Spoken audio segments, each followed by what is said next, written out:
Hey, welcome back to the Happy Place Diaries. I'm Jerry, and we're going solo today. Drove out to pick up the grandson this morning and just flooded on the radio with the events of 18 years ago, which we're going to talk about right after this.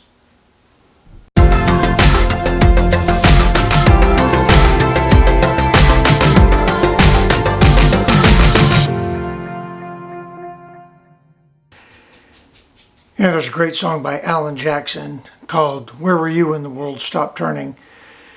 And today is September 11th. And 18 years ago, 2001, September 11th, our whole world changed. And I just thought I'd share a couple thoughts. Haven't talked about September 11th much, if at all. And it was a significant day in my life, and one of those moments in time that you never forget. And it's crazy because it's been 18 years, and you know, we still remember, and those that we have lost in that 18 years, to include the morning of September 11th here in the United States, are never forgotten. But it's one of those moments where I just thought, you know, it's so crystal clear of where I was and what I was doing. On September 11th of 2001, I was in Germany with the Army in a little place called Hohenfels at the CMTC, and it was in the late afternoon, early evening, somewhere around 4:30ish, and we were wrapping up a briefing, getting ready to go on a big training exercise. I was a first sergeant at the time, and so I was briefing my part of the operation, which primarily is personnel and logistics. And in ran one of the soldiers from the orderly room, and he said, "I don't want to interrupt." And there was a lieutenant colonel that we were giving the briefing to. And he came in, turned on the TV, and it was right when the second plane hit the tower. And we all stood there and watched as our country was attacked. And it was later on that we learned about the plane in Pennsylvania and the Pentagon. But I distinctly remember in my green notebook, my green Army notebook, which I still have, I wrote in it, "Get ready." Or right at that moment, the colonel that was overseeing our briefing and the operation looked at us and said, "Go back to your units and stand by." And that was it. We knew at that moment that life had changed as we know it. Later on that evening, we were called in, and you know, really we hadn't heard much news. All the planes stopped flying. Communication was completely put at a standstill. They shut down the phone bank. We weren't allowed to call home. And the colonel told us, "It's not official, but we're going to go to war over this." And that's exactly what happened. And so that affected my life profoundly, as we were stuck in Germany because nothing was moving. And when we did get home, we were immediately mobilized, and we got ready to go to war. In December, well, actually Thanksgiving of 2002, my battalion was called, and in 2003 we left for Iraq, and we came home in 2004. So kind of one of those moments that you never forget, where you were, what you were doing, the sights, the sounds, the smells of September 11th are ingrained in my memory, and how that affected my life and the life of my family. My twins, my oldest, they were 8 years old, and our youngest was 6 on September 11th of 2001. And it changed their lives forever. And it's hard to believe that it's 18 years later and we're still engaged in this global war on terror, even though we don't call it that anymore. And even though the American public has, by and large, moved on with their daily lives,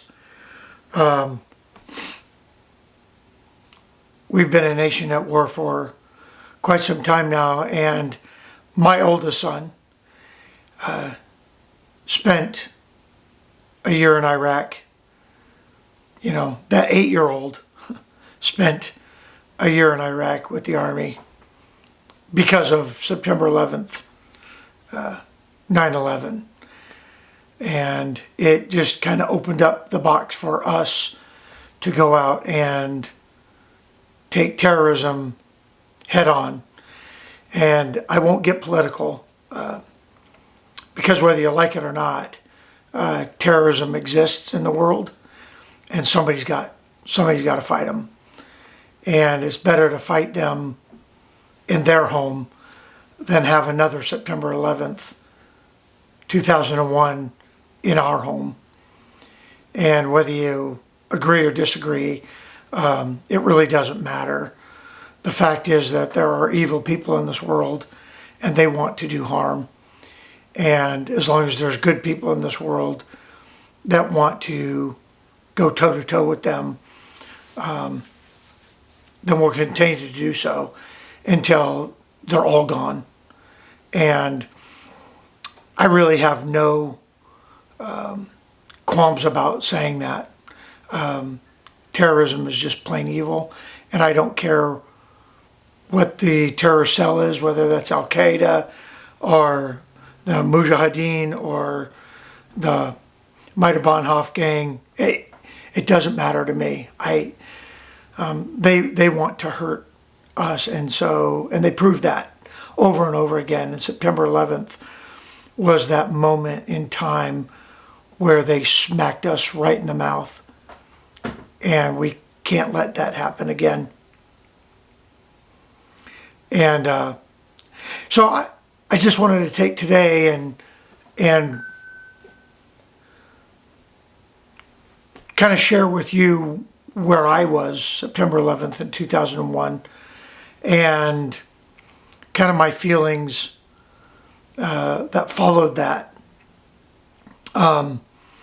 We got back from Germany, and I knew we were going to go to war, and I had spent the better part of my Army career training to go, and now I was pretty much at the end of my career and went.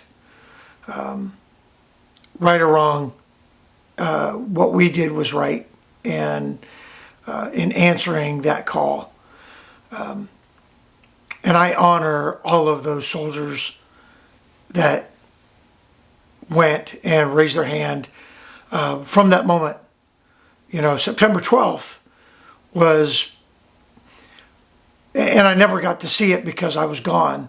But, you look back, and September 12th was that moment in time that brought America together.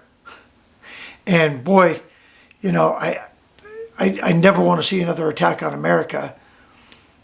But I sure wouldn't mind seeing America brought together again like we were September 12th and the days and months that followed that. what happened.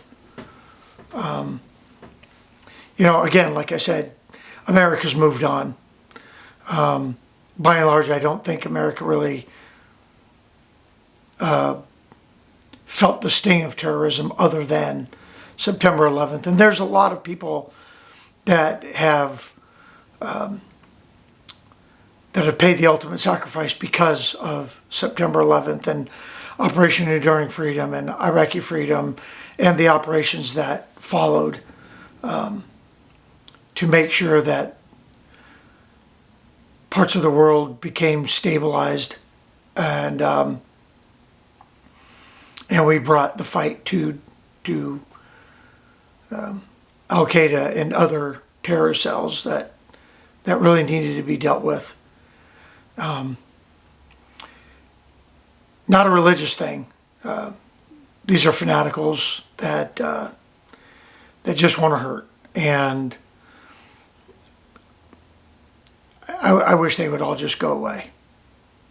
And there's really only one way that can happen. And so that's where I was September 11th, 2001. Where were you when the world stopped turning? It affected me and my family very much so. And those folks that died on that day, you'll never ever be forgotten. I pray for those families every single day, and those families that were affected in the years after 2001 that lost loved ones in Enduring Freedom and Iraqi Freedom. And so I just wanted to share that with you today, kind of a downer. I definitely don't celebrate it, but I remember it every single day of my life. And so, where were you? Leave a comment. On a better note, I'll wrap up the video just by saying thank you for subscribing to our channel. We continue to march toward, our goal of 1,000, and we're at 136. And I thank each and every one of you for watching the video, watching our videos, coming along our journey. September 11th, it's part of our journey. It changed my perspective. Every day I get to pick up my grandson, and every day I look at my kids that are all grown adults now, and I'm thankful that I made it through. I'm thankful that I have a family that is supportive of our military and supported my lifestyle at the time. Our families were affected while I was serving. My wife was serving, and she was taking care of the kids back here at home, and just hoping to God that nobody ever showed up at the door to tell her bad news. So anyway, September 11th, let me know where you were September 11th in 2001, and how that affected you and your family. And we'll just kind of leave it at that. Thanks again for subscribing. Thanks for coming along on the journey with us. And thank you for just for everything. Thanks for allowing us to share our journey with you. And thank you very much. I really appreciate you watching. And we will see you in the next video, and it will be a lot more less somber, I should say. Anyway, as we remember September 11th, God bless you.